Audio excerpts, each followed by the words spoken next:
నిద్రపోయే ముందు 11 మాటలు శివనామం చెప్పి పడుకోమని చెప్తారు.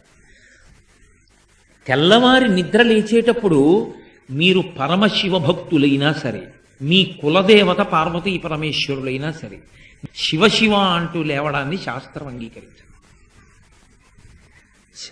శాస్త్రమే. శివుడు కేశవుడు రెండని నేను అంటలేదు, కానీ దేని స్థితి దాందే అంతే. నిద్ర లేచినప్పుడు మొట్టమొదట నోటి వెంట పైకి రావలసినటువంటి మాట ఏదో శాస్త్రమే నిర్ణయం చేసింది.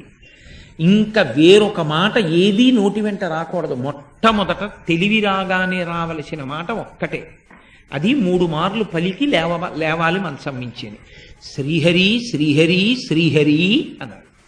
3 మాటలు శ్రీహరి అన్న నామం చెప్పి మాత్రమే లేవవలసి ఉంటుంది. అంటే జాగృతి ప్రారంభమైంది, నిద్ర లేచాడంటే రక్షణ చెయ్యవలసినటువంటి వాడు శ్రీ మహావిష్ణువే.